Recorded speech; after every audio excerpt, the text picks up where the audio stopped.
We learned about pediatric specific disorder in last class. In this class, we studied about integumentary system disorder, integumentary system pediatric disorder.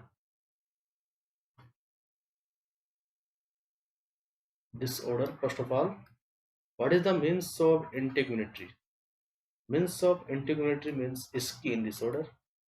It is related to skin. Integumentary disorder means skin disorder. First of all, we take a topic. This topic is impetigo. सबसे पहले बात करेंगे impetigo के बारे में. Impetigo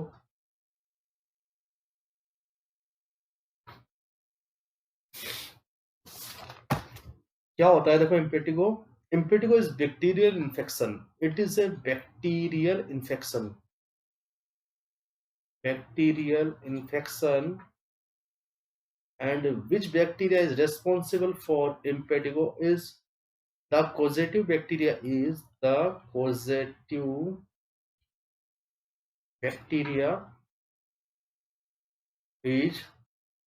beta hemolytic streptococci. Most of the exam ये पूछा जाता है कि the cause of impetigo is the bacterial infection. और कौन सा बैक्टीरिया इसके लिए रेस्पॉन्सिबल है? Beta haemolytic streptococci mainly occur on face and around the nose and mouth. Mainly occur on the face पे कहाँ पे? Around the nose and mouth. Nose और माउथ के चारों तरफ ये दिखाई देगा. देखो, मेनली ये यहाँ पर स्पेशली कहाँ पे होता है? देखो, this is your nose. Mostly it's seen here.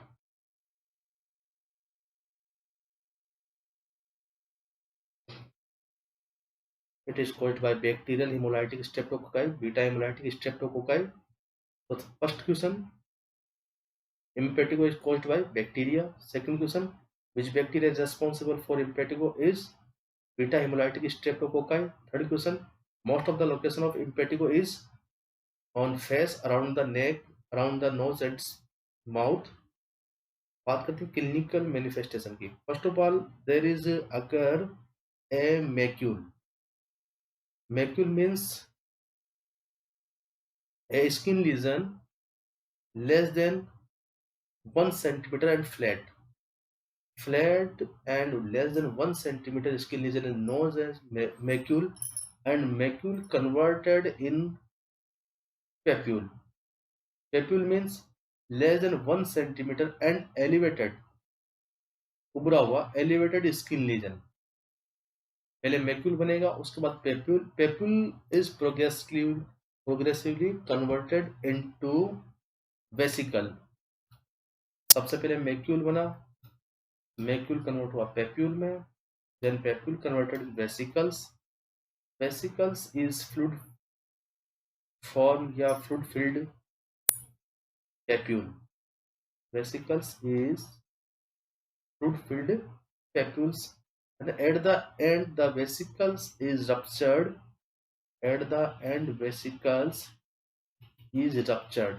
Vesicles जो है रप्चर्ड हो जाता है, और वेसिकल्स में से जो फ्लूइड निकलता है वो स्किन के ऊपर जमा हो जाता है और एक लेयर बना देता है.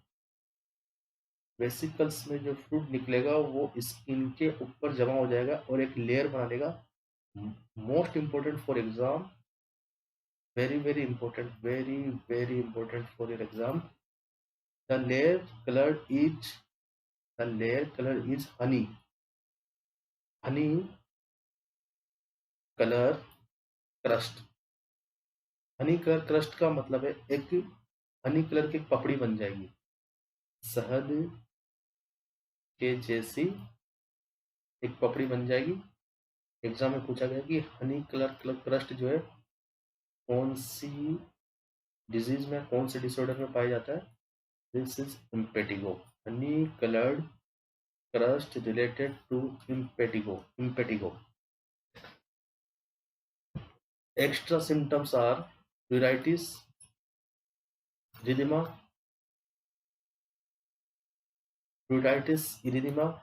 and lymph node also involved.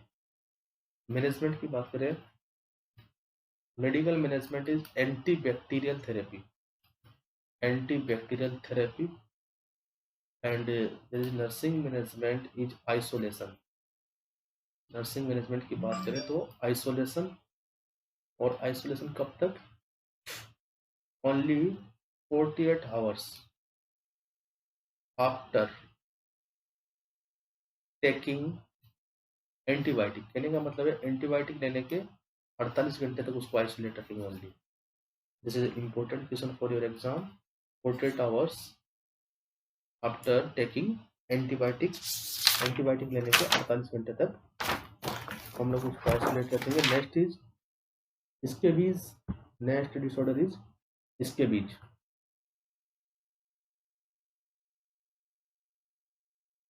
Scabies is a parasitic infection. Parasitic infection.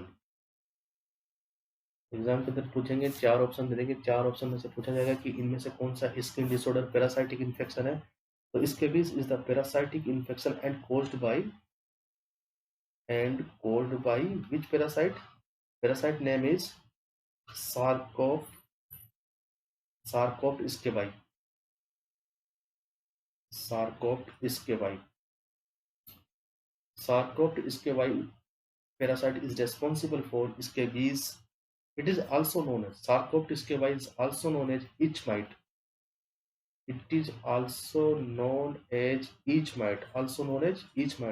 इसको itch mite नाम से हम जानते हैं. देखो इसके लिए कोई स्पेसिफिक जो है सिम्टम्स नहीं है.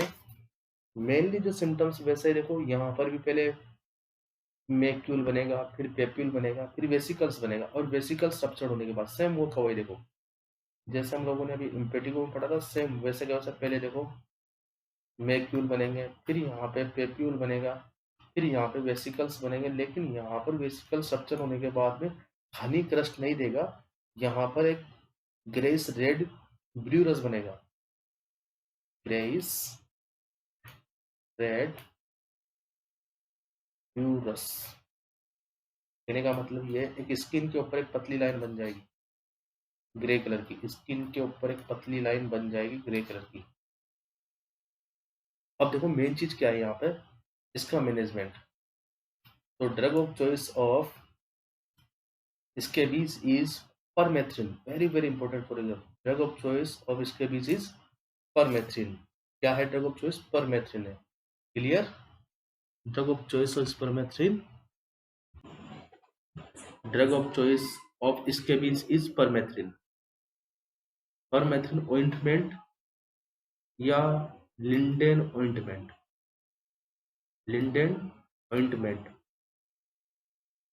अभी देखो एक बात ध्यान रखेंगे, बहुत इंपॉर्टेंट बात है. जो लिंडेन ऑइंटमेंट है, not be used for lindane ointment not used for less than 2 years of child. Less than 2 years of child वाले के लिए हम इसको यूज नहीं करते हैं. Less than 2 years of child को हम यहाँ पे नहीं देते, because of it cause neurotoxicity and seizure. Because of lindane cream या लिंडेन ऑइंटमेंट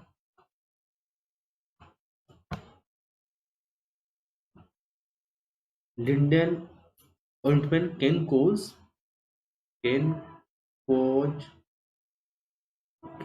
neurotoxicity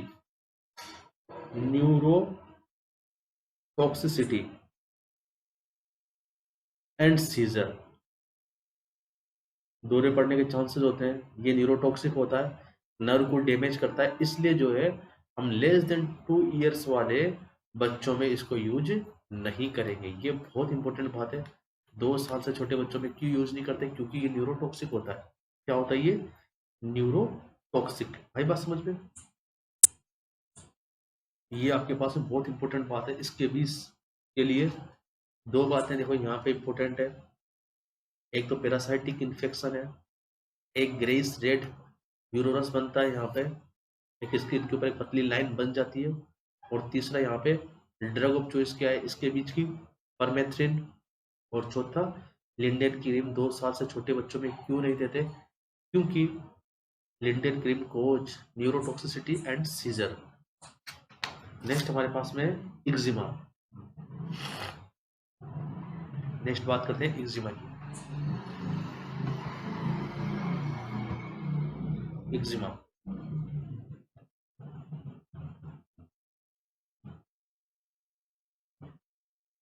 देखो क्या होता है एक्जिमा।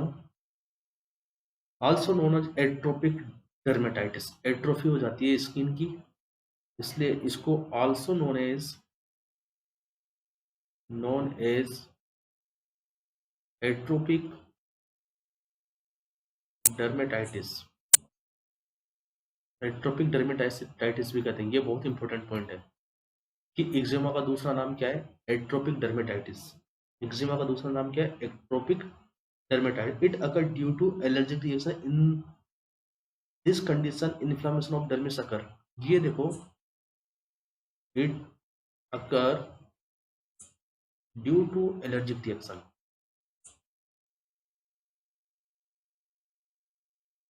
एलर्जिक रिएक्शन, ये एलर्जिक रिएक्शन की वजह से होता है। और इसके अंदर क्या होता है? In this condition inflammation of dermatitis, इसलिए इसको sorry inflammation of the dermis, so it is also known as dermatitis. In this condition inflammation of dermis, so it is also known as atopic dermatitis, क्योंकि इसके अंदर allergy की वजह से किसका inflammation होता है? डर्मिस का। तो स्किन की लेयर होती है, layer of the skin dermis, hypodermis, dermis है ना। तो डर्मिस का क्या हो जाता है? यहाँ पे इन्फ्लामेशन हो जाता है, इसलिए यहाँ पर डर्मेटाइटिस होता है ना। क्या होता है? डर्मेटाइटिस। एक्जिमा का दूसरा नाम क्या है? एट्रोपिक डर्मेटाइटिस भी क्यों होता है? एलर्जी की वजह से। किसकी वजह से? एलर्जी। और मोस्ट कॉमन साइट कौन सी होती है? देखो, the most common location is, बहुत इंपॉर्टेंट है, बहुत बार पूछा गया है। Most common location anti cuboidal fossa और popliteal fossa. Anti cuboidal fossa and popliteal fossa. यहाँ पर सबसे ज्यादा दिखाई देगा। जो डर्मेटाइटिस होगा anti cuboidal fossa and popliteal fossa, है ना।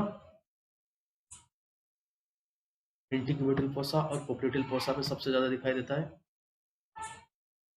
बात करें क्लिनिकल सिम्टम्स की या मैनिफेस्टेशन की, तो क्लिनिकल मैनिफेस्टेशन में क्या होता है? यहाँ पे देखो, एक तो मेन जो क्लिनिकल मैनिफेस्टेशन होता है प्यूराइटिस, मतलब यहाँ पर इचिंग होती है, और यहाँ पर जो क्रस्ट बनते हैं देखो, बहुत इंपॉर्टेंट है वीपिंग। वीपिंग का मतलब उसके अंदर से कुछ फ्लूइड निकलता है, जो पेप्यूल्स बनते हैं यहाँ पर देखो, प्यूराइटिस और पेप्यूल, पेप्यूल बनेंगे यहाँ पे भी, और ये पेप्यूल जो है बाद में वेसिकल्स में कन्वर्ट हो जाएंगे।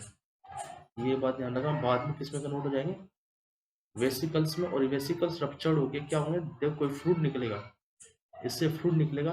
वीपिंग मतलब रोना, इससे फ्लूइड निकलेगा, और ये फ्लूइड किस में कन्वर्ट हो जाएंगे? क्रस्ट में, मतलब कपड़ी में कन्वर्ट हो जाएंगे। Crust lesion will appear. लेकिन यहाँ पे जो क्रस्ट लीजन होंगे वो हनी कलर्ड नहीं होंगे। अगर हनी कलर्ड के क्रस्ट बनते हैं तो आपके पास में क्या है? इम्पेटिगो है ना।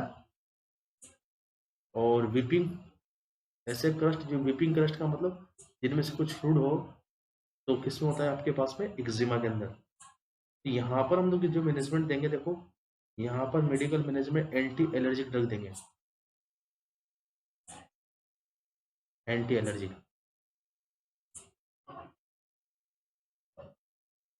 एंटी एलर्जिक ड्रग्स देंगे ना। क्लियर है आपके माइंड के अंदर ये चीज? तो ये आपके पास में क्या था?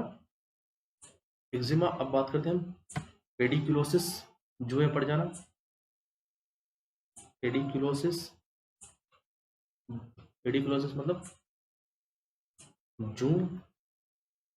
तो देखो, it is lice infestation.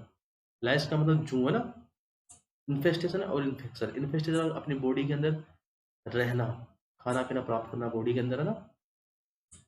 It is a lice infestation, it is lice infestation on the body. ये एक तरह का क्या, जू का इन्फेक्शन है। तो हम देखो बहुत सारी चीज़ों के लिए इन्फेस्टेशन यूज करते हैं, जो कि हमारे बॉडी पे रहते हैं, हमारे बॉडी से खाना प्राप्त करते हैं, उनके लिए हम क्या यूज करते हैं, इन्फेस्टेशन, सहजीवी हिंदी में जो है ना। यहाँ पे क्या होता है देखो, इनकी वजह से क्या होता है, ये खून चूसते हैं, जो एनीमिया होने के चांसेस होते हैं, एनीमिया कर सकते हैं ये। इन्फेस्टेशन 3 टाइप का होता है, 3 टाइप्स का होता है इन्फेस्टेशन। 3 टाइप्स का होता है, देखो बहुत इंपॉर्टेंट है। अकॉर्डिंग टू लोकेशन इसको 3 टाइप में डिवाइड किया गया है। पेडिकुलोसिस, पेडिकुलोसिस कैपिटस, कैपिटस। पेडिकुलोसिस कैपिटस का मतलब है कैप से रिलेटेड है, कैप का लगाते हैं सिर पे। तो यहाँ पर जो लाइस रहेगी, लाइस इन्फेस्टेशन ऑन द हेड। लाइस का इन्फेस्टेशन कहाँ पे होगा, लाइस इन्फेस्टेशन कहाँ रहेगी, लाइस कहाँ रहेगी, जू कहाँ रहेगी, हेड में रहेगी। जब हेड पे जू रहेगी तो उसको बोलेंगे पेडिकुलोसिस कैपिटस। जब जुएं सिर में रहेगी तो उसको क्या बोलेंगे, पेडिकुलोसिस कैपिटस, है ना। और अगर जुएं बॉडी पे, जो बॉडी हेयर है उनमें पड़ गई तो उसको बोलेंगे पेडिकुलोसिस, पेडिकुलोसिस कॉर्पोरिस। ये बहुत इंपॉर्टेंट वर्ड है, देखो ध्यान रखेंगे। पेडिकुलोसिस कॉर्पोरिस कब कहेंगे, लाइस इन्फेस्टेशन इन बॉडी हेयर। अगर बॉडी हेयर के अंदर जुएं है तो पेडिकुलोसिस कॉर्पोरिस। और पेडिकुलोसिस प्यूरिस, पेडिकुलोसिस प्यूरिस, जब लाइस जो है प्यूबिक हेयर के अंदर रहे। लाइस इन्फेस्टेशन इन प्यूबिक हेयर, जब लाइस जो है प्यूबिक हेयर में रहेगी तो क्या बोलेंगे, पेडिकुलोसिस प्यूरिस। मैनेजमेंट के तौर पे देखो, मैनेजमेंट, मैनेजमेंट के तौर पे permethrin soap and shampoo, permethrin soap and shampoo use करेंगे। क्लियर। और इसके लिए भी क्या करते हैं, देखो आइसोलेशन जरूरी है, ऐसे लोगों के साथ नहीं रहना जिनके जुएं पड़ी हुई है, बस आइसोलेशन भी जरूरी है, आइसोलेशन भी जरूरी है। क्लियर, आइसोलेशन भी यहाँ पे रखना पड़ेगा ना। उसके बाद है सोरियासिस, ये भी एग्जाम में बहुत बार पूछते हैं, सोरियासिस के बारे में भी ध्यान से देखेंगे क्या होता है। देखो सोरियासिस ये एक तरह की ऑटोइम्यून डिजीज है, ध्यान रखना, it is A autoimmune disorder, it is A autoimmune disorder.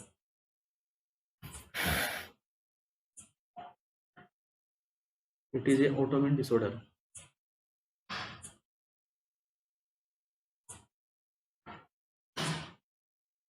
Autoimmune disorder, it is A autoimmune disorder. तो ये एक तरह का ऑटो इम्यून डिसऑर्डर है। इसके अंदर क्या बनता है, देखो कि स्किन के अगेंस्ट है कि एंटीबॉडी बन जाती है, स्किन के अगेंस्ट एक एंटीबॉडी बन जाती है। और वो जो क्या करती है, देखो superficial layer of the skin को क्या कर देती है, डैमेज कर देती है। स्किन के एक एंटीबॉडी बन जाती है, वो antibody superficial layer of the skin को क्या कर देती है, डैमेज कर देती है। और डैमेज होने की वजह से वहां पे क्या होता है, देखो एक सिल्वर कलर की, एक सिल्वर माइका जैसी, सिल्वर माइका आती है ना, या सिल्वर व्हाइट कलर की एक लीजन बन जाता है। देखा होगा तुम लोगों ने बहुत सारे पेशेंट, बहुत सारे लोगों में गले के यहाँ पर सफेद सफेद व्हाइट व्हाइट चकते होते हैं ना, जैसे सिल्वर कलर के जो है चकते होते हैं, तो वो क्या है, सोरियासिस ही है। वो एक तरह का ऑटोइम्यून डिसऑर्डर है। In this condition, in this condition A antibody formed against superficial layer of the skin, against superficial layer of the skin, superficial layer of the skin के अगेंस्ट एक जो है एंटीबॉडी बन जाती है, जो कि क्या करती है, देखो, अगेंस्ट सुपरफिशियल लिख रहे हैं पहले हम लोग, लेयर ऑफ स्किन, और ये सुपरफिशियल लेयर को क्या कर देता है, ये एंटीबॉडी डैमेज कर देता है। Antibody damage superficial layer of skin, superficial layer of skin को डैमेज कर देता है, और यहाँ पे क्या बन जाती है कि एक लीजन बन जाता है डैमेज होने की वजह से।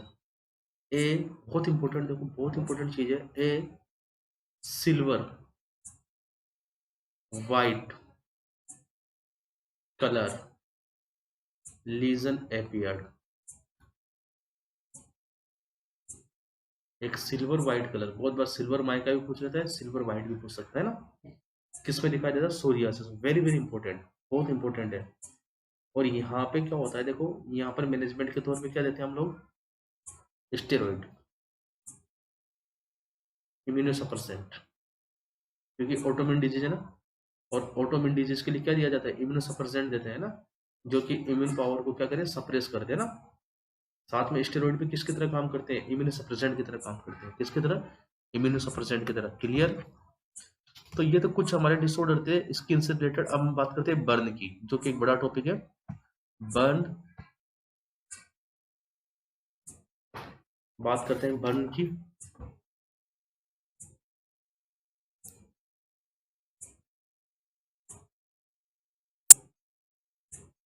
Burn, damage of the skin and tissue due to heating source is called burn. किसी भी हीटिंग सोर्स की वजह से स्किन का और टिश्यू का डैमेज होना बर्न कहलाता है। Damage of skin and tissue, skin and tissue due to heating source is called burn. कोई भी हीट निकालने वाला सोर्स है, उससे स्किन या टिश्यू डैमेज हो गए, then we called it burn. इसको क्या कहेंगे, बर्न कहेंगे ना। तो अकॉर्डिंग टू हीटिंग सोर्स जो है, बर्न जो है 5 टाइप के होते हैं।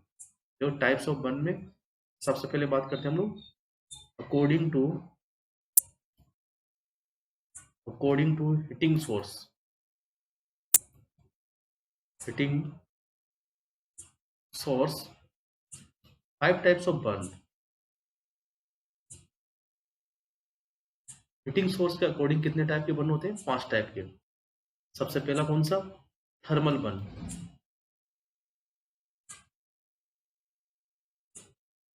किसी आग की लपेट में आ गया, वो जल गया, तो वो क्या कहलाएगा, थर्मल बर्न।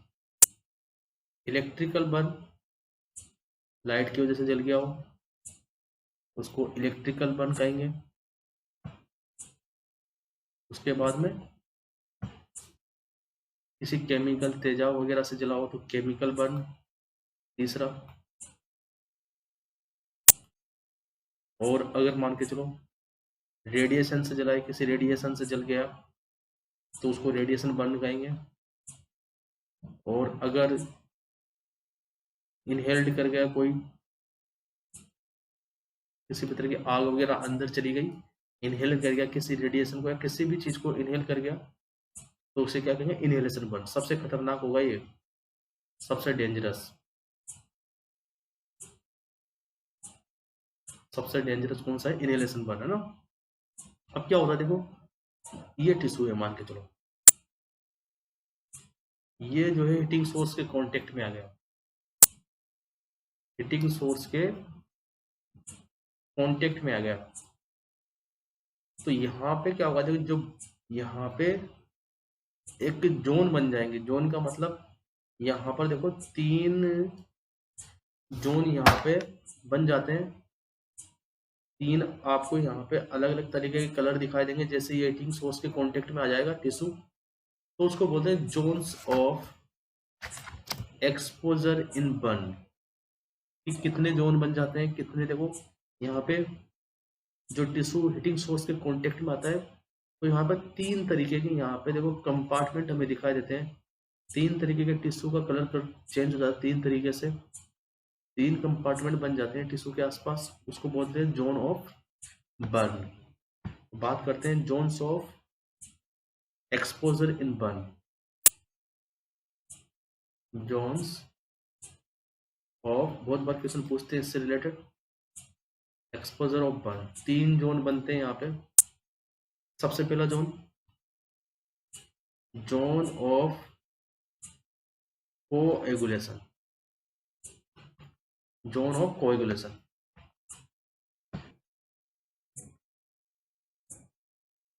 तो zone of coagulation, zone of coagulation का मतलब ये है देखो कि वो एरिया, जैसे कि ये कोई टिश्यू है ना, इस टिश्यू में ये एरिया, ये वाला एरिया मान के चलो, ये बीच वाला एरिया, ये डायरेक्टली जो है एक्सपोज्ड हुआ है, डायरेक्टली एक्सपोज्ड टू हीट, और डायरेक्टली हीट इसके ऊपर पड़ी है। इस वजह से क्या हुआ, देखो यहाँ का जो है टिश्यू जल जाएंगे और यहाँ पर एक कोगुलेशन बन जाएगा। जिस तरीके से क्या ब्लड जमा हुआ है, तो ये जो एरिया है, ये जो एरिया है जहां पर डायरेक्ट जो है हीट एक्सपोज्ड हुई है, और डायरेक्ट हीट एक्सपोज्ड होने की वजह से ये टिश्यू जल चुके हैं, इन टिश्यू में नेक्रोसिस हो चुका है। तो ये जो एरिया है इसको बोलते हैं zone of coagulation. It is the directly exposed area, directly exposed area to the heat source। जो हीट प्रोवाइड करने वाले सोर्स है, ये डायरेक्टली जो हीट है इस एरिया पे पड़ी है, और डायरेक्टली हीट पड़ने की वजह से ये एरिया जल चुका है, यहाँ पर नेक्रोसिस हो चुका है, टिश्यू डेथ हो चुकी है। तो इस एरिया को जोन ऑफ कोएगुलेशन बोलते हैं ना। In this area necrosis occur, in this area necrosis occur. तो ये तो हो गया आपके पास में जोन ऑफ कोगुलेशन। सेकंड आपके पास में zone of stasis, zone of stasis. Zone of stasis से मतलब ये है देखो कि ये एक एरिया तो ऐसा बन गया था जहां पर डायरेक्टली हीट एक्सपोज्ड हुई थी, तो उस एरिया को आपने जोन ऑफ कोगुलेशन का। अब क्या होता है देखो, एक एरिया जो है उसके पास वाला, जोन ऑफ कोगुलेशन के पास वाला एरिया है जिस पे डायरेक्ट हीट सोर्स नहीं पड़ा है, लेकिन वहां की जो ब्लड वेसल्स है उनमें कॉन्ट्रेक्शन हो गया। वहां की जो ब्लड वेसल्स है उनमें क्या हो गया, वासो कॉन्ट्रिक्शन होने की वजह से वहां पर ब्लड सप्लाई कम हो गई। वहां पर ब्लड सप्लाई क्या हो गई, कम। तो इस एरिया जहां पर ब्लड सप्लाई कम हुई है, उस एरिया को क्या बोलेंगे, जोन ऑफ स्टेसिस। देखो लिखोगे क्या इसके बारे में कि जोन ऑफ स्टेसिस, वासो कॉन्स्ट्रिक्शन अकर, वासो constriction occur in the surrounding area, in the surrounding area,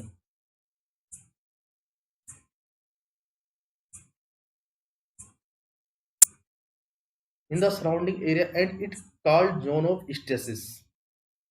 surrounding area में वासो कॉन्स्ट्रिक्शन हो जाता है, जिसकी वजह से क्या हो जाएगी, ब्लड सप्लाई क्या हो जाएगी यहाँ पे कम, ब्लड सप्लाई डिक्रीज, और जिस एरिया में ब्लड सप्लाई कम हो रही है उस एरिया को हम बोलेंगे जोन ऑफ स्टेसिस। क्लियर। उसके बाद में तीसरा एरिया जोन ऑफ हाइपरमिया। तीसरा जो जोन बनाया गया जोन ऑफ हाइपरमिया। तो ये तो था डाइट एक्सपोजर वाला एरिया, इसको जोन ऑफ कोगुलेशन का। ये एरिया था जहां पर जो है ब्लड वेसल्स कॉन्स्ट्रिक्ट हो गई थी, जिसको ब्लड सप्लाई कम होगी, वो था जोन ऑफ स्टेसिस। अब इसके चारों तरफ क्या होता है, एक ऐसा एरिया बन जाता है जिसपे इन्फ्लामेशन स्टार्ट होता है, जहां पे वासोडाइलेशन होता है। क्या होता है, इन्फ्लामेशन की वजह से क्या होता है, वासोडाइलेशन। जहां कहीं पे भी इन्फ्लामेशन होता है वहां पे क्या होता है, वासोडाइलेशन। तो ये सबसे आउटर जोन होता है जहां पर वासोडाइलेशन होता है, और ये सबसे आउटर जोन होता है, इसको हम जोन ऑफ हाइपरमिया कहते हैं। केवल यहाँ पे टेम्परेचर बढ़ा है ओनली, और टेम्परेचर बढ़ने की वजह से यहाँ की ब्लड वेसल्स क्या हुई, डायलेट हो गई। तो the outer area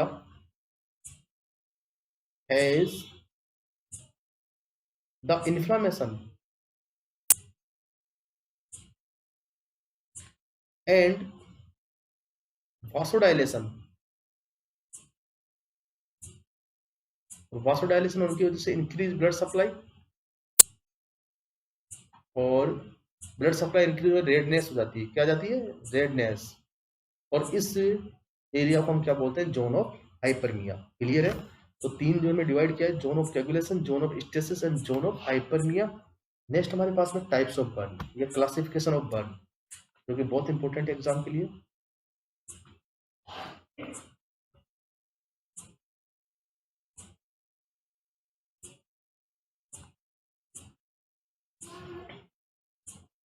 classification of burn, तो अलग अलग तरीके से इसको देखो बर्न को क्लासिफाई किया गया है। सबसे पहले हम पढ़ेंगे अकॉर्डिंग टू डेप्थ, कि कितनी गहराई तक जो है जला है व्यक्ति, अकॉर्डिंग टू डेप्थ। सबसे पहले अकॉर्डिंग टू डेप्थ जो है बर्न आपके पास में मेनली थ्री टाइप्स के होते हैं। सबसे पहला a superficial burn. Superficial burn इसमें क्या होता है, देखो according to depth three types का होता है। ध्यान रखा, थ्री टाइप्स का। कितने टाइप का, थ्री टाइप्स का। सबसे पहला सुपरफिशियल बर्न, इसमें क्या होता है, एपिडर्मिस इन्वॉल्व होती है, some part of epidermis is affected. जो आउटर लेयर होती है स्किन की वो ही इन्वॉल्व होती है। Some part of epidermis involve. Epidermis is the outer layer of the skin. In this type of burn, only outer layer of the skin is involved. Only epidermis is burn out. Okay. Second type होता है partial burn. Partial burn. ये partial burn दो type का होता है, ध्यान रखना। दो टाइप का पार्शियल बर्न होता है, एक तो superficial partial burn, superficial partial burn, और एक होता है डीप पार्शियल बर्न। तो सुपरफिशियल पार्शियल बर्न में ध्यान रखेंगे कि कंप्लीट एपिडर्मिस, पूरी की पूरी एपिडर्मिस इन्वॉल्व होती है, complete epidermis, and some part of the dermis is affected, and some part of dermis affected. पूरी की पूरी एपिडर्मिस और कुछ पार्ट जो है डर्मिस का अफेक्टेड होता है, इसको बोलते हैं superficial partial burn. Partial burn दो टाइप के होते हैं, superficial partial and deep partial. Superficial partial में एपिडर्मिस और डर्मिस का कुछ पार्ट अफेक्टेड होता है, जबकि डीप पार्शियल बर्न में, डीप पार्शियल बर्न के अंदर क्या होता है, देखो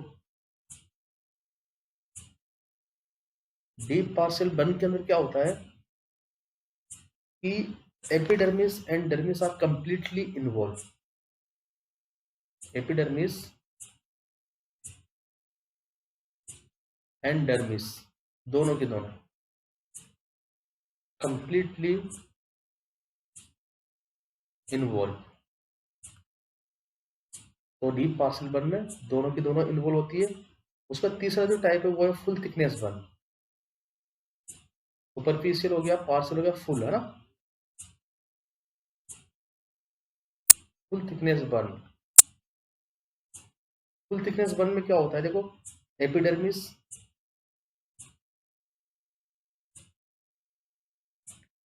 डर्मिस और subcutaneous tissue, subcutaneous tissue, muscles and bone में भी अफेक्टेड, मसल्स भी इसके अंदर जल जाती है एंड बोन में भी अफेक्टेड, ये सब के सब इन्वॉल्व होती है ना। फिर अकॉर्डिंग टू डेप्थ, तीन टाइप के बर्न हम लोगों ने पढ़े, अब लोग पढ़ते हैं हम लोग according two degree.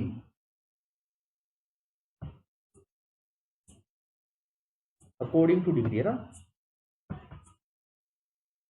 Types of burn है ना। अकॉर्डिंग टू डिग्री जो बर्न है चार टाइप के होते हैं। According two degree types of burn,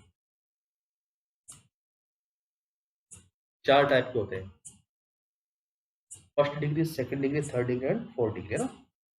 सबसे पहले फर्स्ट डिग्री बर्न, वही सेम देखो, सुपरफिशियल बर्न वही चार हो जाएंगे, सुपरफिशियल और partial superficial, deep superficial, deep partial, और उसके बाद में आपके पास में जो है फुल थिकनेस, है ना। तो उसी को बना दिया गया first degree, second degree, third degree and fourth degree. First degree burn में क्या होगा देखो, वही सेम चीज, फर्स्ट डिग्री के अंदर सुपरफिशियल बर्न भी है ना, वही सेम चीज, सुपरफिशियल बर्न भी है, ये सुपरफिशियल बर्न भी है एक तरह से, it is superficial burn, it is superficial burn.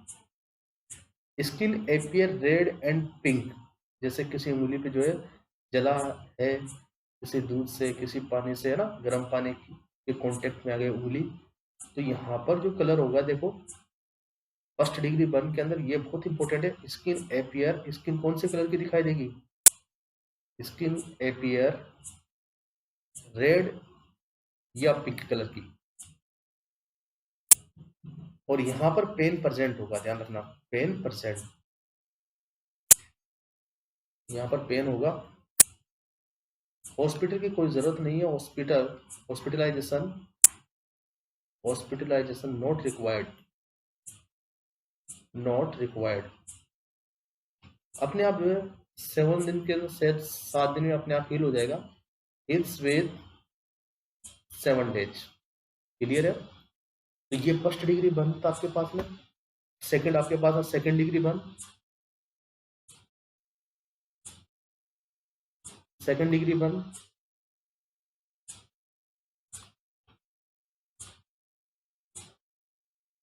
Second degree burn में क्या होगा देखो, वही वही देखो सेम, पहले जो हमने अकॉर्डिंग टू डेप्थ पढ़ा था ना, superficial, partial and full, partial को दो में डिवाइड कर दिया था, superficial partial and deep partial. तो ये जो सेकंड डिग्री होगा ये सुपरफिशियल पार्शियल ही मान के चलो इसको।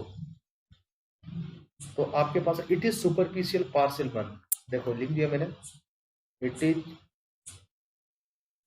Superficial partial burn. Skin appear red और पिंक, इसके अंदर भी जो जला हुआ पार्ट है, स्किन एपियर रेड या पिंक कलर की दिखाई देगी, ये बहुत इंपॉर्टेंट बात है देखो। और यहाँ पर जो पेन होगा सीवियर पेन होगा, एग्जाम के अंदर पूछा जाता है कि सबसे सीवियर पेन कौन से बर्न में होता है, या सबसे पेनफुल बर्न कौन सा होता है, सेकंड डिग्री, बहुत बार एग्जाम में पूछा है, second degree is severely painful burn या हाईली पेनफुल बर्न, ये बहुत बार एग्जाम में पूछा गया है।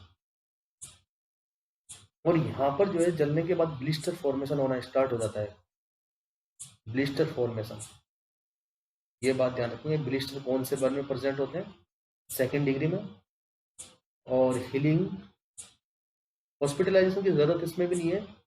Healing occur with in 21 days, लेकिन यहाँ पर जो हीलिंग होगी उसमें 21 दिन लग जाएंगे। क्लियर? ये था आपके पास में सेकंड डिग्री वन। उसके बाद बात करते हैं थर्ड डिग्री वन की। Third degree one, third degree one, third degree one.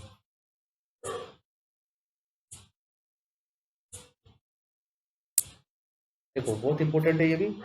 It is deep parcel one. देखो वही पहले वाली बात चल रही है, समझ ना, deep parcel one.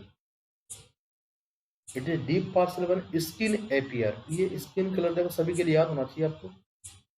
Skin appear is black, यहाँ पे ज्यादा मिल जाता है, ब्लैक, व्हाइट और ब्राउन। इन तीनों कलर की ब्लैक हो सकती है, व्हाइट और ब्राउन। यहाँ पर नर्व भी जल जाती है, ध्यान रखना, इसलिए पेन एब्सेंट होता है। नर्व भी क्या हो जाती है, जल जाती है। जब नर्व जल जाएगी तो पेनफुल जो स्टिमुलाई है उसको ब्रेन तक कौन लेके जाएगा? तो यहाँ पे पेन जो है एब्सेंट होता है। Very very important point for this, there is pain absent.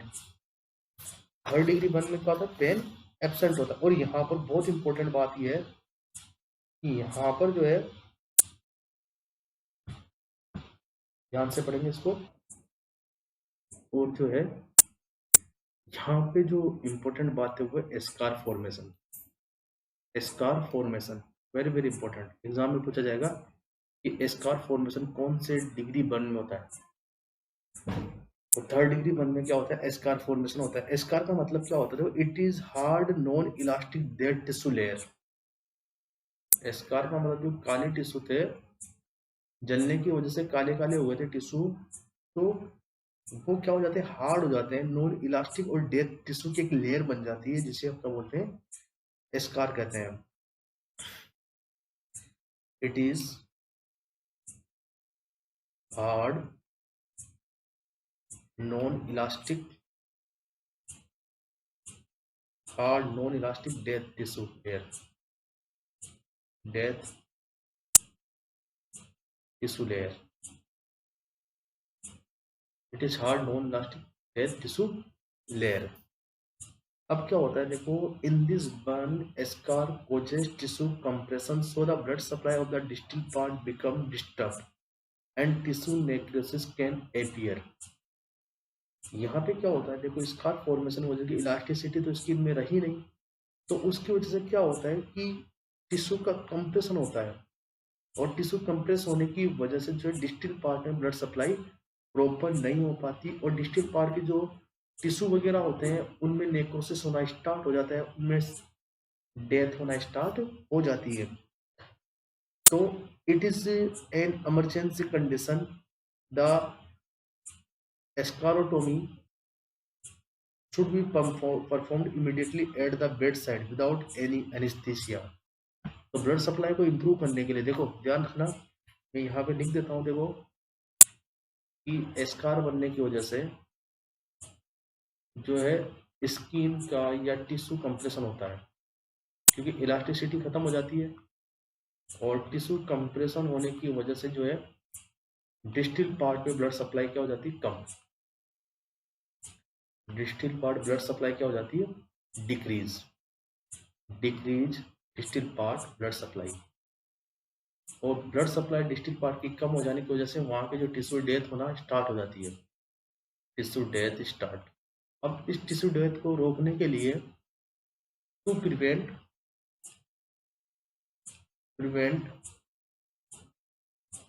Tissue death,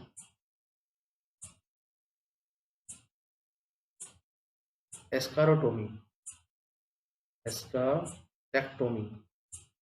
एस्कारेक्टोमी मतलब स्कार को निकालना, removal of scar, removal of scar. Escharectomy की जाती है to improve blood supply to distal organ. Distal organ में ब्लड सप्लाई को बढ़ाने के लिए स्कारेक्टोमी की जाती है इमीडिएटली, ये ध्यान रखना, इमीडिएटली, विदाउट एनी एनेस्थीसिया, किसी एनेस्थीसिया की जरूरत नहीं है, विदाउट एनी एनेस्थीसिया, क्लियर। तो यहाँ पर मेन टॉपिक क्या हो गया, देखो यहाँ पर ये मेन लेस बर्न है, ब्लैक कलर की हो जाती है स्किन जलने के बाद में, और स्कार फॉर्मेशन हो जाता है, और स्कारेक्टोमी की जाती है ब्लड सप्लाई को इम्प्रूव करने के लिए। अब है fourth degree burn. Fourth degree burn,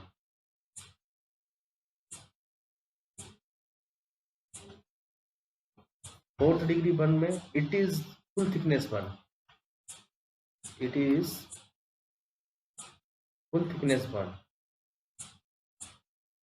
और फुल थिकनेस बर्न में देखो आपको पता है कि बोन मसल सब इन्वॉल्व होती है, पूरी लेयर स्किन के ना। तो यहाँ पर जो टिश्यू का कलर होगा black and white tissue appear. जो टिश्यू होंगे ब्लैक एंड वाइट हो जाएंगे, और नर्व जल जाएगी जिसकी वजह से पेन एब्सेंट रहेगा, और यहाँ पर डेब्रिस बन जाएगी। डेब्रिस का मतलब वही dead tissue, dead tissue black colour के डेड टिश्यू डेब्रिस बन जाएंगे। और यहाँ पर जो जो डेब्रिस को रिमूव किया जाता है उसको बोलते हैं डेब्राइटमेंट। यहाँ पर डेब्राइटमेंट किया जाता है। इसमें डेब्राइटमेंट का मतलब रिमूव डेड टिश्यू, जो मरे हुए टिश्यू उनको अलग करना, इसको बोलते हैं डेब्राइटमेंट, है ना। इसी के अंदर हम एम्पुटेशन भी करते हैं, क्योंकि इतना जल जाता है मरीज के सर्वाइव नहीं कर पाता, इसलिए हमें उस एक्सट्रीमिटी को हटाया जाता है। और यहीं पे ग्राफ्टिंग की जरूरत पड़ती है, ध्यान रखना, grafting require. Full thickness burn या फोर्थ डिग्री बर्न में क्या ग्राफ्टिंग की जरूरत पड़ती है ना। क्लियर है। नेक्स्ट बात करते हैं हम लोग, तो first degree, second degree, third degree और फोर्थ डिग्री आपने पढ़ा। अब बात करते हैं अकॉर्डिंग टू सीवियरिटी। तीसरा जो है क्लासिफिकेशन है बर्न का, वो है according to severity. According to severity जो बर्न है 3 टाइप्स का होता है ना। बर्न टाइप कितने टाइप का होता है अकॉर्डिंग टू सीवियरिटी? 3 टाइप का। Mild, moderate and severe. Mild, moderate and severe. Mild, moderate and severe. अब देखो माइल्ड में क्या होता है, देखो ध्यान रखेंगे कि यहाँ पर जो है माइल्ड के अंदर देखो फर्स्ट एंड सेकंड डिग्री जो है बर्न होता है कितना परसेंट? Less than 10%। और फर्स्ट एंड सेकंड डिग्री 10 से 20% मॉडरेट, और भी मोर देन 20% होता है तो उसको सीवियर बर्न कहते हैं। ये बहुत इंपॉर्टेंट बात है। सीवियर बर्न किस में आता है? More than 20 of the face or genital organ is always considered as severe burn. Burn of the face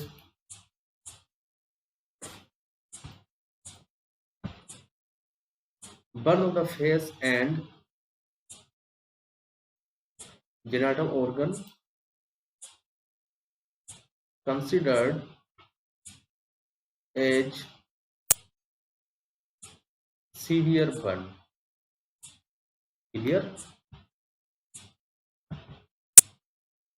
अब नेक्स्ट है हमारे पास में calculation of the burn area.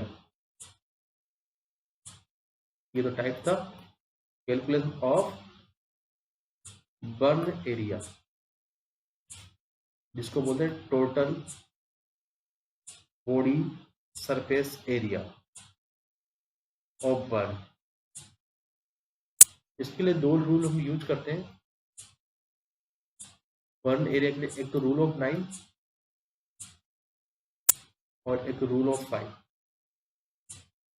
ध्यान रखना, रूल ऑफ 9 जो है एडल्ट के लिए यूज होता है, और रूल ऑफ 5 जो है बच्चों के लिए यूज होता है, चाइल्ड के लिए। क्लियर। सबसे पहले बात करता हूँ रूल ऑफ 9 की। रूल ऑफ 9,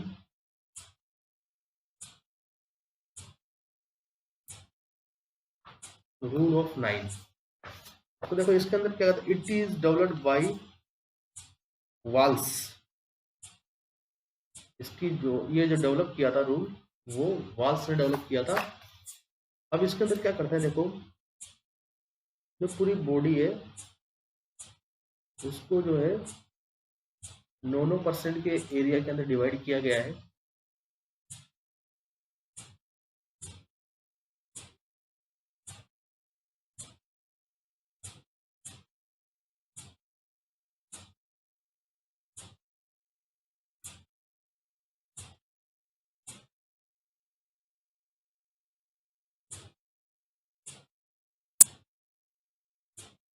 पूरी बॉडी को जो है 9% में डिवाइड किया गया है। देखो तो हेड और नेक उसके लिए 9%, हेड और नेक उसके लिए 9%। अब जो एंटीरियर ट्रंक है, एंटीरियर ट्रंक जो सामने का हिस्सा है वो 18%, और पोस्टीरियर ट्रंक है उसको भी 18%। ट्रंक का मतलब कि एब्डोमेन हो गया और आपके जो है थोरेक्स हो गया। अपर एक्सट्रीमिटी है उसको 9% दोनों हाथों को 9%।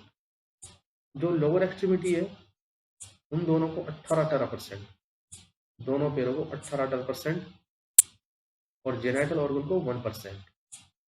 तो इस तरीके से जो रूल ऑफ 9 के अंदर देखो, जो हेड है और नेक, अगर जली हेड और नेक जलाए ओनली तो 9%, और अगर एंटीरियर ट्रंक जला है मतलब सामने वाला पार्ट एब्डोमेन का और थोरेक्स का तो 18%, और अगर पीछे वाला जो है ट्रंक जला है, पोस्टीरियर ट्रंक जला है, तब भी कितना 18%। उसके बाद अपर एक्सट्रीमिटी मतलब हाथ, दोनों हाथ 9% का एक हाथ है तो दो हाथ कितने हो गए 18%। और लोअर एक्सट्रीमिटी एक पैर जो है 18% माना जाता है, दो पैर कितने हो गए आपके पास में 36%, और जेनाइटल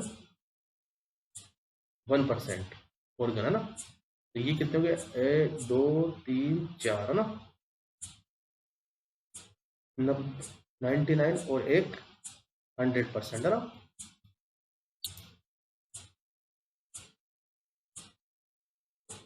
तो इस तरीके से जो है रूल ऑफ 9 में डिवाइड किया गया है। जैसे एग्जाम्पल के तौर पे किसी का हेड, नेक और एंड एक हाथ जला है, 1 हैंड बर्न, तो कितना परसेंट जला है, तो हैंड और नेक का 9% और एक हाथ का 9%, कितना हो गया 18%। किस में जाएगा मॉडरेट बर्न, और मोर देन 20% हो गया तो किसमें सीवियर बर्न के अंदर। आगे बात समझ में। तो ये रूल ऑफ 9 किसके लिए यूज करते हैं, एडल्ट के लिए। बात करते हैं रूल ऑफ 5 की। रूल ऑफ 5 बच्चों के लिए यूज किया जाता है, तो इसके लिए कुछ थोड़ा सा देखो ध्यान रखना पड़ेगा आपको। Rule of 5 lynch and blocker ने इसको डेवलप किया था, developed by lynch and blocker. अब देखो इसको किस तरीके से, इसमें क्या किया गया, देखो 10 साल तक के बच्चे लिए गए, 0 से 5 ईयर का, 5 से 10 ईयर का, और मोर देन 10 ईयर। तो यहाँ पर देखो अकॉर्डिंग टू बॉडी पार्ट अलग अलग परसेंटेज दिया जाता है। जैसे कि हेड और नेक, एक तो ये लिया, एंटीरियर ट्रंक ली सेम उसी की तरह, पोस्टीरियर ट्रंक ली, और अपर एक्सट्रीमिटी एंड लोअर एक्सट्रीमिटी। इसमें जेनाइटल ऑर्गन अलग से नहीं लिए गए, lower extremity, upper extremity and lower extremity. अब कहने का मतलब ये है, देखो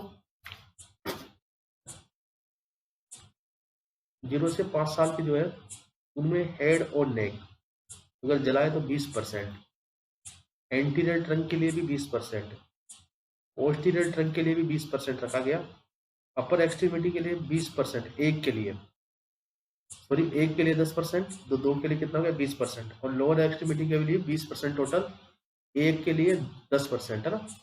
इस तरह कितना हो गया 100% है ना। तो अगर किसी 5 साल तक के बच्चे के अगर मान लो पोस्टीरियर ट्रंक में बर्न हुआ है तो कितना परसेंट जला है 20% है ना।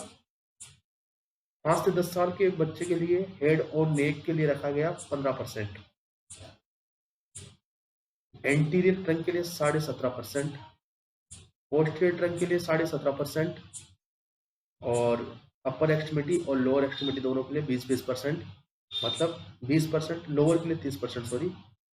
जो एक हाथ है वो 10% का है और एक पैर जो है 15% का है। मोर देन 10 ईयर वालों के लिए जो हेड और नेक है उसके लिए रखा गया 10%, एंटीरियर ट्रंक के लिए 20%, इधर लिख देता हूँ, पोस्टीरियर ट्रंक के लिए भी 20%, और अपर एक्सट्रीमिटी के लिए भी 20%, लोअर एक्सट्रीमिटी के लिए 30%। ये चीज याद रखेंगे। देखो कहाँ पर फर्क पड़ा है, केवल जो 0 से 5 साल के बच्चे हैं उनमें और 10 साल से ज्यादा वालों में कहाँ पे फर्क पड़ा है, केवल हेड पर। हेड पे 10% रह गया, वो 10% कहाँ पे जाके जुड़ गया, लोअर एक्सट्रीमिटी में। क्लियर। देखिए तो था रूल ऑफ 5, जो कि किसके लिए यूज होता है, बच्चों के लिए। अब देखो यहाँ पर एक बात ध्यान रखेंगे, in the new guideline the Lund and Browder chart is use for total body surface area for burn, है ना। अब यहाँ पर लुंड और ब्राउडर चार्ट यूज होता है आजकल, ये बात बहुत इंपॉर्टेंट है। इन the new guideline the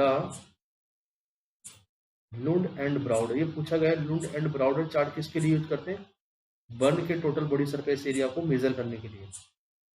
Browder chart is used for total body surface area for burn. Burn के टोटल बॉडी सरफेस एरिया को मेजर करने के लिए आजकल क्या यूज करते हैं, Lund and Browder chart. Clear. अब बात करते हैं आगे, देखो effect of burn on different body system, कि बर्न का क्या इफेक्ट होता है अलग अलग बॉडी सिस्टम पे। Effect of burn in different body system, different body system पे जो है बर्न का क्या इफेक्ट होता है। सबसे पहला कार्डियोवास्कुलर सिस्टम, सबसे ज्यादा इफेक्ट होता है ये cardiovascular system. Tachycardia due to fluid loss, ध्यान रखेंगे, due to fluid loss hypotension रहेगा, क्योंकि बर्निंग की वजह से क्या होता है, फ्लूइड लॉस होता है, मेन चीज यही है। हाइपोटेंशन रहेगा, फ्लूइड लॉस होने की वजह से कार्डियक आउटपुट कम रहेगा, कार्डियक आउट जो हार्ट से निकलने वाला ब्लड है वो भी कम रहेगा, हाइपोवोलेमिक शॉक होने के चांसेस रहेंगे। जो बर्न का पेशेंट सबसे ज्यादा मरता है वो किससे मरता है, हाइपोवोलेमिक शॉक से। बहुत इंपॉर्टेंट बात है, बर्न के पेशेंट की अगर डेथ होती है तो किससे होती है, हाइपोवोलेमिक शॉक की वजह से। रेस्पिरेटरी सिस्टम पे क्या इफेक्ट पड़ेगा,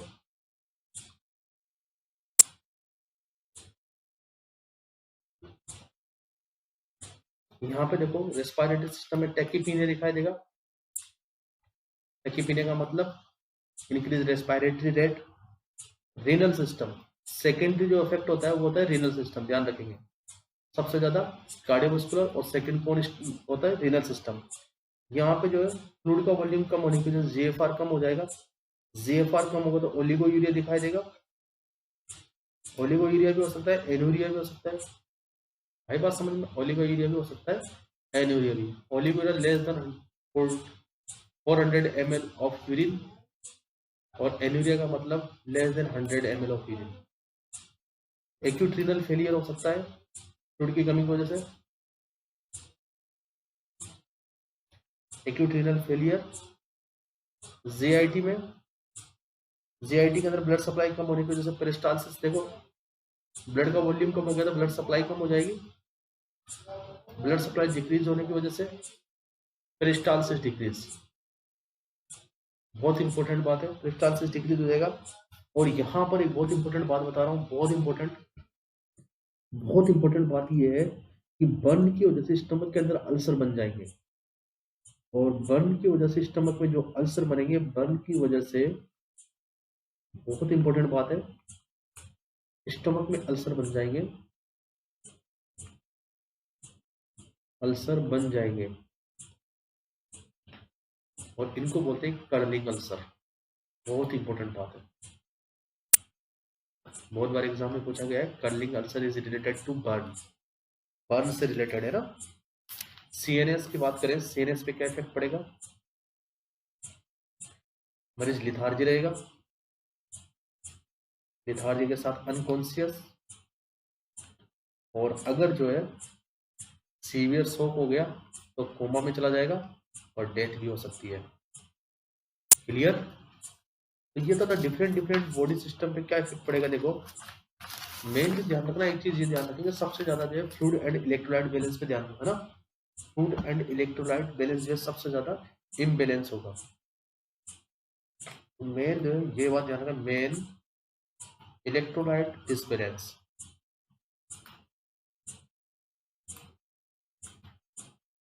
इलेक्ट्रोलाइट डिसबैलेंस होगा। और फ्लूइड की कमी की वजह से decrease fluid volume, fluid volume की कमी की वजह से क्या दिखाई देगा? Increase hematocrit, hematocrit percentage of the blood cells in दिए गए सैंपल में। अगर ब्लड सेल का जो परसेंटेज अगर बढ़ जाएगा, क्योंकि फ्लूइड वॉल्यूम कम हो गया तो परसेंटेज बढ़ जाएगा, हिमेटोक्रिट बढ़ जाएगा। वैसे भी हिमेटोक्रिट जो है बढ़ा हुआ किसको शो करता है? डिहाइड्रेशन को। और सेल डेथ होने की वजह से, देखो ये बहुत इंपॉर्टेंट बात है, सेल जलेगी तो सेल डेथ होगी, तो सेल के अंदर क्या होता है? इंट्रा सेलुलर फ्लूइड में ज्यादा पोटेशियम पाया जाता है। वो पोटेशियम कहाँ पे जाएगा? ब्लड के अंदर चला जाएगा और क्या दिखाई देगा? हाइपरकैलेमिया। सेल के डेथ होने की वजह से क्या दिखाई देगा? हाइपरकैलेमिया। Very very important. अब बात करते हैं मैनेजमेंट की, वेरी इंपॉर्टेंट। मैनेजमेंट बहुत इंपॉर्टेंट है इसका। देखो सबसे पहले first aid, first aid management क्या करेंगे हम लोग? सबसे पहले फर्स्ट एड मैनेजमेंट है ना।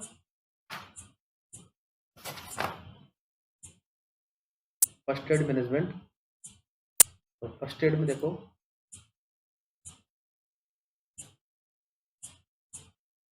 फर्स्ट एड मैनेजमेंट,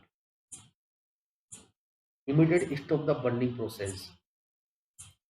सबसे पहले जहां से भी बर्न सोर्स है उसको स्टॉप करेंगे।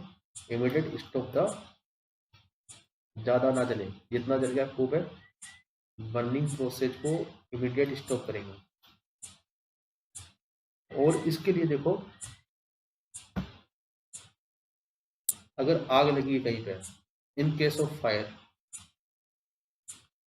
कहीं पर आग लगी है तो उसके लिए हम यूज करते हैं रेस। ये बहुत इंपॉर्टेंट है, बहुत इंपॉर्टेंट वर्ड है एग्जाम के लिए। कहीं पर आग लगी है तो हम क्या यूज करते हैं? रेस। रेस का मतलब सबसे पहले पेशेंट को बचाएंगे, रेस्क्यू द पेशेंट। फिर सेफ्टी के लिए अलार्म बताएंगे। हॉस्पिटल के अंदर अलार्म लगा होता है, अलार्म को ऑन करेंगे, एक्टिवेट करेंगे, activation of alarm. Short form बनाई गई है, R for rescue, A for alarm, C for confine. Confine आग को जो है एक जगह तक सीमित रखेंगे, आगे ना बढ़े, confine fire. E for extinguish, जो आता है एक्सटिंग्वाइजर आता है, आग रोक बुझाने वाला, एक्सटिंग्वाइजर द फायर, उसका यूज करेंगे। तो इस तरीके से हम लोग जो बर्निंग प्रोसेस है उसको रोकेंगे। इसके लिए हम रेस यूज करते हैं। क्या यूज करते हैं? Race, RACE, race. उसके बाद में देखो सेकंड फेज, फर्स्ट एड हो गया, सेकंड आपके पास में रिसक्सिटेशन फेज, रिसक्सिटेशन फेज। जो मैनेजमेंट है उसको देखो चार पार्ट में डिवाइड किया गया। सबसे पहले इनिशियल मैनेजमेंट, और दूसरा रिसक्सिटेशन फेज। ये देखो फॉर इनिशियल 48 आवर्स, शुरुआत के 48 आवर्स में कौन सा फेज चलता है? Resuscitation phase. For initial 48 hours पूछ सकते हैं कि सब्सिस्टेशन फेज की जो है ड्यूरेशन कितनी होती है? 48 घंटे। और इसमें हम मेन जो ध्यान रखते हैं वो फ्लूइड बैलेंस का ध्यान रखते हैं। The most common cause of death before 48 hours is hypovolemic shock, ये ध्यान रखना। इसलिए हम इस 48 आवर्स में फ्लूइड एंड इलेक्ट्रोलाइट बैलेंस का मेन फोकस रखते हैं। The most common cause, most common cause of death before, शुरुआत के 48 आवर्स के अंदर सबसे ज्यादा जो डेथ होती है बर्न में, क्यों होती है? और is the most common cause of death before 48 hours is hypovolemic shock. Hypovolemic shock, hypovolemic shock की वजह से सबसे ज्यादा डेथ होती है शुरुआत के 48 घंटे में। और the most common of death after 48 hours, the most common cause after 48 hours, 48 घंटे के बाद जो मोस्ट कॉमन कॉज होता है वो है सेप्सिस, सेप्सिस या इन्फेक्शन। ये बात ध्यान रखेंगे। तो यहाँ पर देखो, अब ध्यान रखेंगे रिससिटेशन फेज में हम लोग क्या क्या करते हैं। देखो, सबसे पहले कहीं पर भी कुछ भी हो, सबसे पहले हमारा इंटरवेंशन क्या होता है? मेंटेन द पेशेंट एयरवे, या एयरवे को पेटेंट करना, patent airway, patent airway, airway को क्या करना? पेटेंट, सबसे पहला रहा। उसके बाद प्रोवाइड आईवी थेरेपी, पहला मेंटेन एयरवे, सेकंड जो इंटरवेंशन होगा, देखो प्रायोरिटी के अकॉर्डिंग, पहला पेटेंट एयरवे, सेकंड जो है provide IV fluid therapy, provide IV fluid therapy.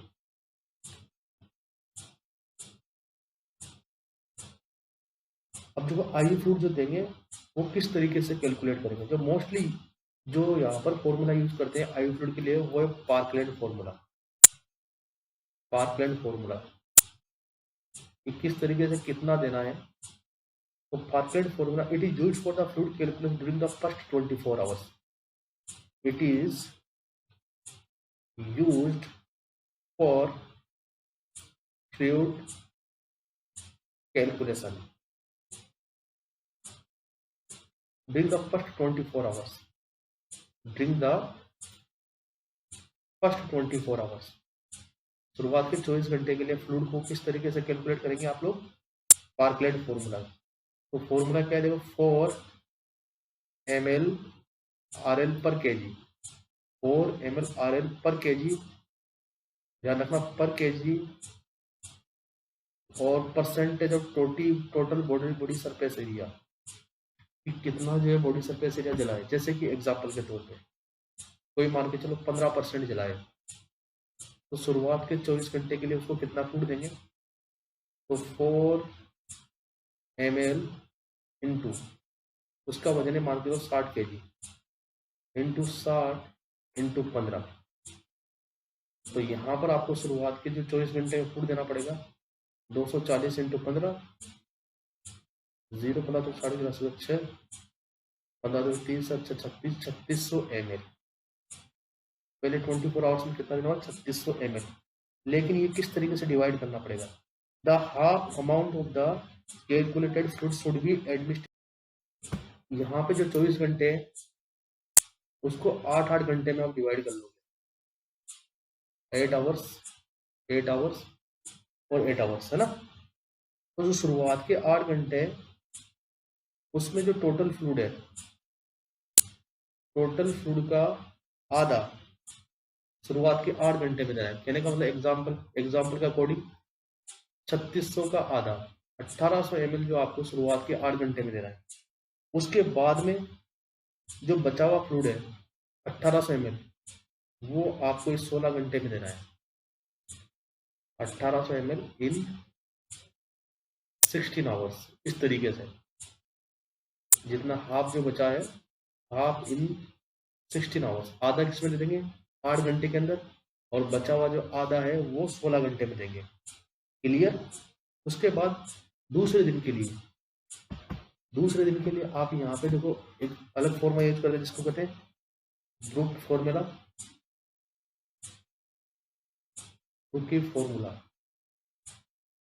Brooke formula जो होता है वो सेकेंड डे के लिए यूज किया जाता है आफ्टर 24 आवर्स के बाद, used for fluid calculation,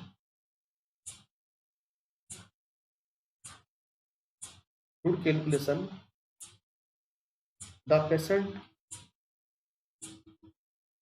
for second day, दूसरे दिन के लिए। इसके लिए क्या करते देखो, फॉर्मूला क्या है देखो, ब्रुक फॉर्मूला 2 ml पर KG percentage of total body surface area. यहाँ पे भी आर एल ही रखते हैं, आर एल। तो बेस्ट फ्लूइड वो कौन सा रखा गया, आर एल, बर्न वाले पेशेंट में। जैसे कि 60 किलो का एक पर्सन है, 15% जला है, तो दूसरे दिन उसको कितना फ्लूइड चढ़ेगा, 2 इंटू 60 इंटू 15, 120 इंटू 15, 0 के 0, 15 दिन 30 के 0, 80 का 3, 15 कम 15 और 3 1800। उसको दूसरे दिन 1800 ml फ्लूइड चढ़ेगा। और साथ में देखो, ये देने के बाद एडमिनिस्टर उसी फर्स्ट दिन ही जो है रिसब्स्टिट्यूशन फेज में administer tetanus toxoid, tetanus toxoid, tetanus toxoid दिया जाएगा फर्स्ट दिन, है ना। तो ये हो गया आपके पास में रिसब्स्टिट्यूशन फेज, शुरुआत के जो है 48 घंटे में क्या क्या करेंगे। उसके बाद active phase after 48 hours, active phase after 48 hours ना। पहला इनिशियल फेज, फिर रिसब्स्टिट्यूशन फेज, और थर्ड इज एक्टिव फेज।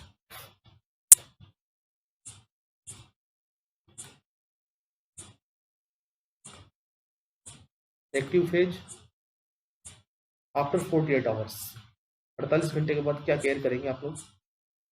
48 घंटे की तो आपने पढ़ ली।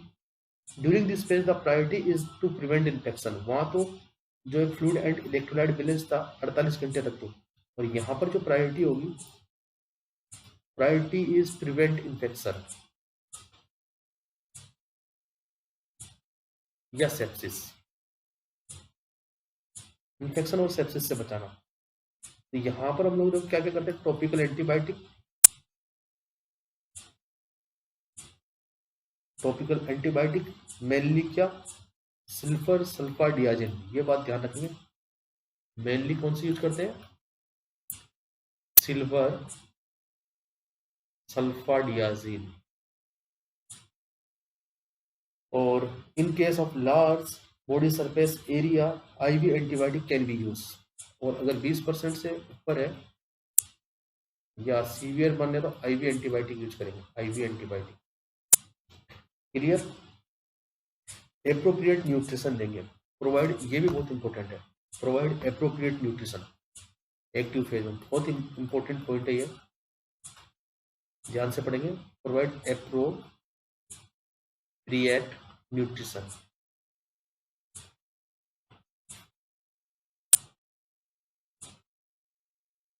तो इसके लिए देखो हम लोग यहाँ पे डेविस फॉर्मूला यूज करते हैं न्यूट्रिशन के लिए, डेविस फॉर्मूला फॉर न्यूट्रिशन, ये भी ध्यान रखेंगे। न्यूट्रिशन के लिए कौन सा फॉर्मूला, डेविस। देखो प्रोटीन कैसे निकालते हैं, प्रोटीन कितना देगा बर्न वाले को, प्रोटीन के लिए 3 ग्राम पर केजी प्लस 1 ग्राम पर percentage of total body surface area. कहने का मतलब 60 किलो का है,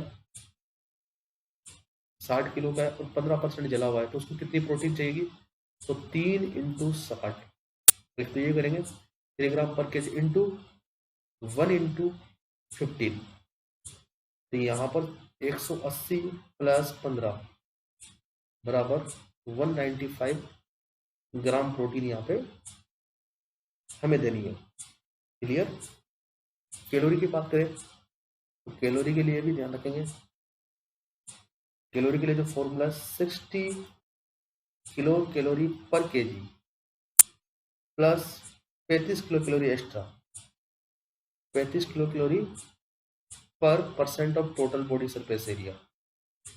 पहले 60 को उसके वजन से गुणा कर देंगे, फिर जितना जलाया उसको 35 से मल्टीप्लाई करके दोनों को जोड़ देंगे, तो आपके पास में कैलोरी निकल जाएगी। आई बात समझ में। Next is rehabilitation phase,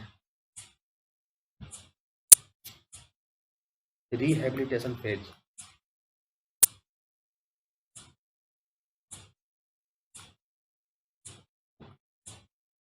rehabilitation phase में क्या होता है, देखो इसके अंदर हम लोग देखो उसकी क्वालिटी ऑफ लाइफ को इम्प्रूव करेंगे। पेशेंट का जो उसकी जो क्वालिटी ऑफ लाइफ है, उसके दिनचर्या है, उसको वापस लौटाएंगे, क्वालिटी ऑफ लाइफ को इम्प्रूव करेंगे।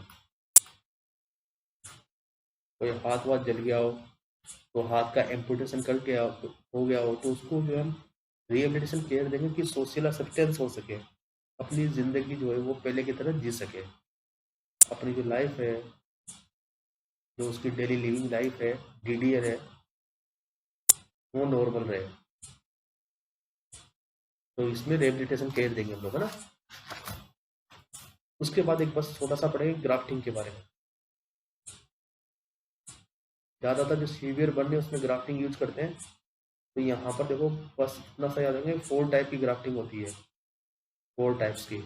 सबसे पहली जो सबसे बेस्ट ग्राफ्टिंग है वो है ऑटोग्राफ्ट। ऑटोग्राफ्ट मतलब फॉर्म फ्रॉम सेल, खुद की चमड़ी लेकर खुद के लगाना, या खुद का ऑर्गन। यहाँ पर हम स्किन लेंगे, कहीं पर भी अगर खुद का ऑर्गन हो, खुद की स्किन हो, तो खुद के लिए ऑटोग्राफ्ट यूज करते हैं और ये बेस्ट है सबसे। दूसरा आपके पास में एलोग्राफ्ट। एलोग्राफ्ट का मतलब होता है यहाँ पर सेम स्पीसीज से। सेम स्पीसीज का मतलब होगा कि अगर ह्यूमन है और ह्यूमन से ग्राफ्टिंग कर रहा है, ह्यूमन से कोई ऑर्गन ले रहा है, तो उसको बोलेंगे एलोग्राफ्ट। इसको होमोग्राफ्ट भी कहते हैं, होमोग्राफ्ट। क्लियर, इसको होमोग्राफ्ट भी कहते हैं। उसके बाद जीनोग्राफ्ट। जीनोग्राफ्ट तीसरा, दूसरी स्पीसीज से लिया गया, फ्रॉम एनिमल, है ना। एनिमल से कोई ग्राफ्ट लिया गया, इसको जीनोग्राफ्ट। एक होता है आइसोग्राफ्ट, ये बहुत इंपॉर्टेंट एग्जाम के अंदर खूब बार पूछा गया है आइसोग्राफ्ट के बारे में। आइसोग्राफ्ट या सिंजेनिक ग्राफ्ट भी इसे बोलेंगे, ध्यान रखना, सिंजेनिक। मल्टीपल प्रेगनेंसी में आपने ये नाम सुना होगा, सिंजेनिक वाला। तो ये जो आइसोग्राफ्ट लिया जाता है from identical twin. Identical twin से अगर लिया गया है कोई ग्राफ्ट तो उसको बोलते हैं हम लोग सिनग्राफ्ट या आइसोग्राफ्ट। तो ये आपके पास में स्किन से रिलेटेड डिसऑर्डर थे और हमने बन पड़ा, इंपॉर्टेंट टॉपिक है, ध्यान से पढ़ेंगे आप लोग। ओके भाई।